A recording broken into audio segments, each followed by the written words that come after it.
बोला भारत माता की, भारत माता की, भारत माता की। सर्वप्रथम मी आपल्या भारत मातेला वंदन करतो आणि आपल्या सर्वांना नमस्कार करतो।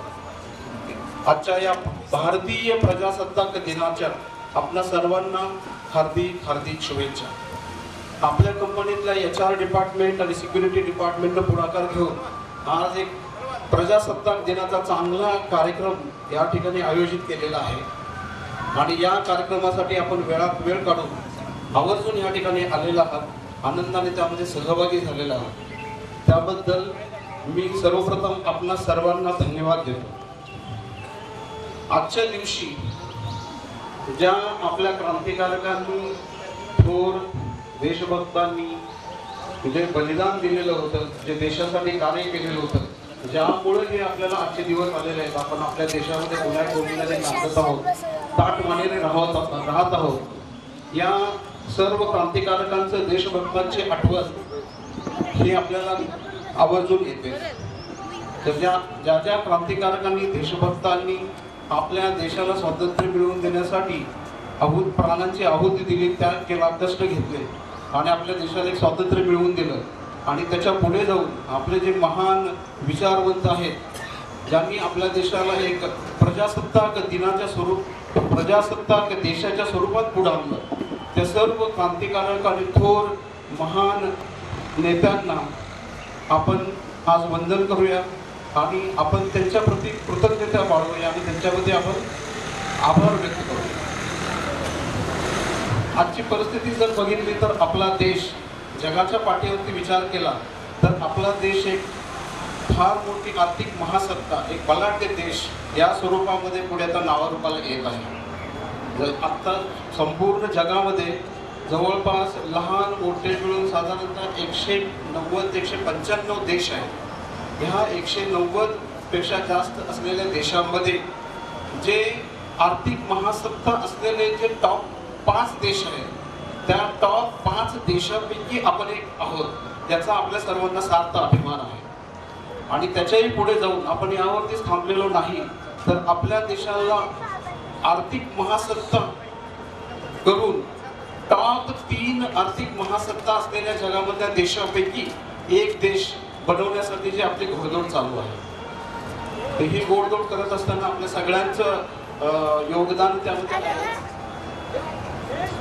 आहे आणि सगळ्यांचं त्यासाठी योगदान आहे आणि त्याचमुळे आपला देश दिवसेंदिवस प्रगती करत आहे। तर ही जी परिस्थिती जर आता आपण बघितली तर आपल्या ज्या क्रांतिकारकांनी, ज्या आपल्या देशभक्तांनी जो त्याग केलेला होता, अपार कष्ट केलेलं होतं, ते कुठेही आपल्या नंतरच्या पिढीनं वाया न जाऊ देता आपण आपल्या देशाला, आपण सर्व भारतीय नागरिक जास्तीत जास्त चांगल्या पद्धतीने योगदान देऊन आपल्या देशाला बलाढ्य करण्याचा संपूर्ण जगामध्ये आपण एक नंबरचा देश करण्यासाठीच आपण प्रयत्न करत आहोत। पण पूर्वीच्या काळामध्ये जर आपण थोडं डोकावून बघितलं तर पूर्वी आपल्या देशाला जगाच्या पाठीवरती किंवा हे गोरा कातडीचे लोक आपल्याला त्यांच्या जवळ सुद्धा उभा राहून देत नव्हते आणि त्यांच्या बरोबर बसून जेवणं ही तर लांबचीच गोष्ट झाली। पण ही जी परिस्थिती आहे, आता ही परिस्थिती सगळी बदललेली आहे। आपल्या देशाबद्दलचं नाव आणि भारत देश काय आहे हे जगभर सगळ्या लोकांनी, सगळ्या देशांनी आता ते बघितलेलं आहे। त्यामुळे पूर्वीची परिस्थिती आता राहिलेली नाही।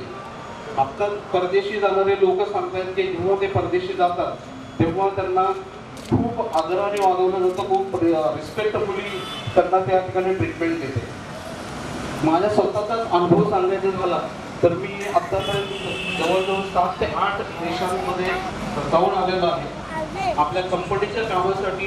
युरोपमध्ये फ्रान्स, जर्मनी, स्वीडन, इटली या देशामध्ये बऱ्याच वेळा मी आपल्या कंपनीच्या कामासाठी गेलो।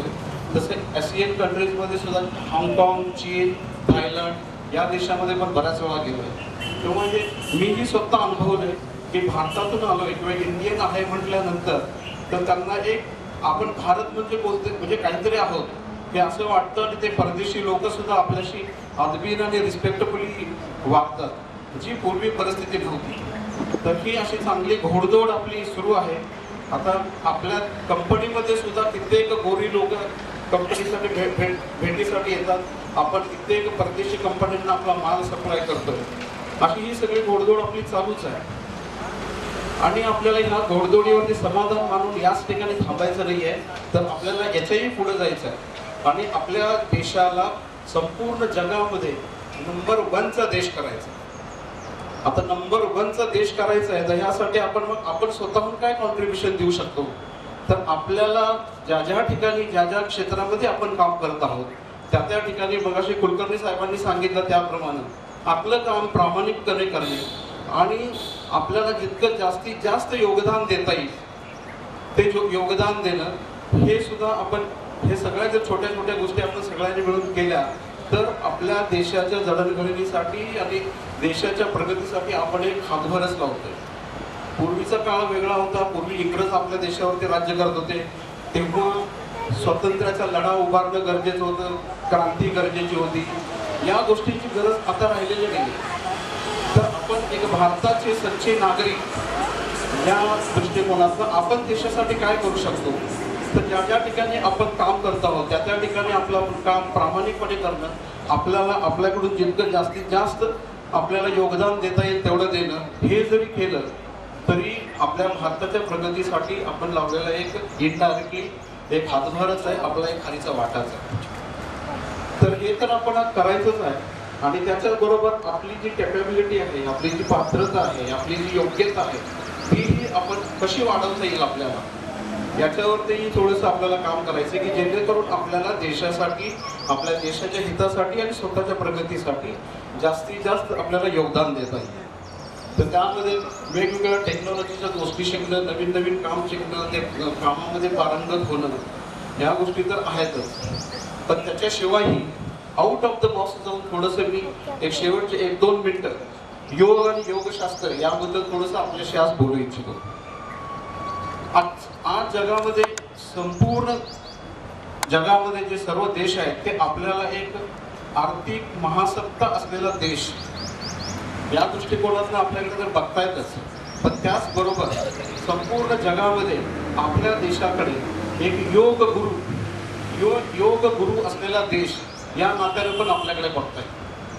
पण खंत असे की योग आणि योगसूत्र याबद्दल परदेशी लोकांना आपल्याबद्दल भरपूर कुतूहल आहे, कारण त्याची उत्पत्ती किंवा त्याचा उगम हा आपल्या देशातच आहे.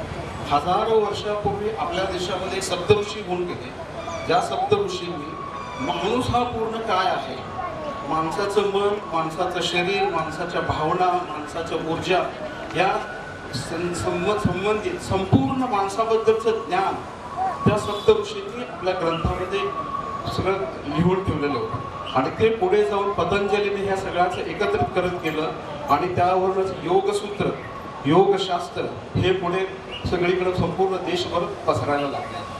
तर माझं आजच्या दिवसाच्या निमित्तानं एक आपल्याला असा आग्रह असेल की आपण सर्वांनी पण थोडंसं योगशास्त्राबद्दलचा थोडा अभ्यास करावा. हे आपल्यासाठी खूप चांगलं आहे. आपली पात्रता वाढवण्यासाठी जे जे लोक योगशास्त्राचा अभ्यास करतात, त्याचं इम्प्लिमेंटेशन करतात, त्याची अंमलबजावणी करतात, त्यांच्याकडे जर बघितलं तर ते खूप आनंदानं, शांतीनं आणि अत्यंत चांगल्या प्रतीचं ऍक्टिव्हिटी किंवा कार्य करत राहत असताना जे दिसतात. तर जेव्हा माणूस आनंदी असतो तेव्हा त्या माणसाच्या हातून खूप चांगली कामं मशीन आहोत. पण हे आपलं हायली सॉफिस्टिकेटेड मशीन जे आहे, जे सुपर कॉम्प्युटर आहे, हे आपल्याला नेमकं कसं चालवायचं त्याचे पुरेसं ज्ञान आपल्याकडे नाही आहे. आणि हे जे सगळं ज्ञान आहे ते योगशास्त्रामध्ये सांगितलेलं आहे. आपल्याला एक दुसरं उदाहरणच द्यायचं झालं तर समजा आपल्याकडे एक कार आहे आणि आपण ती कारमध्ये आपल्याला, तुम्हाला माहित आहे की ॲक्सिलरेटर आहे, क्लच आहे, ब्रेक आहे, स्टेरिंग आहे, आणि आपण ती कार चालवायला बसलो आणि आपल्याला ते माहित नाही की ते यंत्र कसं चालवायचं. तर आपण ती कार चालवतोय, आपण पायानं पॅडल, जे 3 पॅडल्स आहेत, ॲक्सिलरेटर, क्लच, ब्रेक, ह्याला कसे पण माहिती किंवा त्याचं ज्ञान नसल्यामुळे कसे आपण त्याच्यावरती लाथा मारतो. तर त्या केसमध्ये आपला प्रवास कसा असेल, आपली ती गाडी कशी चालेल, कशी अडकत चालेल. अगदी त्याच पद्धतीनं आपण मनुष्य काय आहोत, आपलं मन काय आहे, आपलं शरीर काय आहे, आपल्या ऊर्जा काय आहेत, आपल्या भावना काय आहेत, याबद्दलचं पुरेसं ज्ञान आपल्याला अजून झालेलं नाही. जेव्हा आपण योग म्हणतो तेव्हा तर फक्त योगासने एवढे एकच लोकांना बऱ्यापैकी माहीत असतं. तर त्याच्याशिवाय आपण जे आता मी म्हटलं की आपण हे एक हायली सॉफिस्टिकेटेड मशीन आहोत, पण ह्या मशीनचं युजर मॅन्युअल आपण अजून वाचलेलं नाही. तर योगाच्या संदर्भात किंवा योगशास्त्राच्या संदर्भात यूट्यूबवरती गुगलवरती अनेक चांगल्या गोष्टी आहेत की ज्या आपल्याला त्याचा अभ्यास करता येईल आणि त्या थोड्याशा आचरणात आणता येईल. त्या आचरणात आणून आपण आपली पात्रता, आपली कॅपॅबिलिटी आपल्याला चांगली वाढवता येईल. आणि आपली कॅपॅबिलिटी वाढवल्यानंतर आपण आपल्या देशासाठी चांगल्या प्रकारे योगदान देऊ शकू आणि आपल्याला आणखी अत्यंत उत्तमात उत्तम प्रकारे आपल्याला त्या माध्यमातून काम करता येईल. आणि ते काम करून आपल्याला आपला देश संपूर्ण जगामध्ये सर्व देशांच्या मध्ये नंबर 1चा देश बनवण्यासाठी आपल्याला चांगल्या प्रकारे योगदान देता येईल. तर योगाने याच्याबद्दल जे बोललो होतं मी, 1-2 गोष्टी तुम्हाला सुचवेन की त्या यूट्यूबवरती सद्गुरू नावाचं एक चॅनल आहे, त्यावरती योगशास्त्रावरती आधारित असलेले खूप चांगले व्हिडिओज आहेत, तेही आपण बघू शकतो. किंवा इनर इंजिनिअरिंग नावाचा योगशास्त्रावरती आधारित एक ऑनलाईन चांगला कार्यक्रम आहे, त्याचाही आपण पूर्ण करू शकतो. त्या दृष्टिकोनातून आपण आपली कॅपॅबिलिटी वाढवता येईल. देशाच्या प्रगतीसाठी, आपल्यासोबत स्वतःच्या प्रगतीसाठी आपल्याला आपली कॅपॅबिलिटी, आपली पात्रता वाढवता येईल आणि देशाच्या भल्यासाठी, देशाच्या प्रगतीसाठी आपल्यालाही जास्तीत जास्त योगदान देता येईल. आणि आपल्या देशाला जगातील संपूर्ण देशामध्ये नंबर 1चा देश बनवता येईल. आणि तो नंबर 1चा देश बनवण्याचं गोल किंवा ध्येय आपण आज निश्चित करूया आणि त्याच्यासाठी जास्तीत जास्त योगदान देण्याचा निश्चय करूया. आणि या ठिकाणी मी थांबतो. जय हिंद, जय भारत.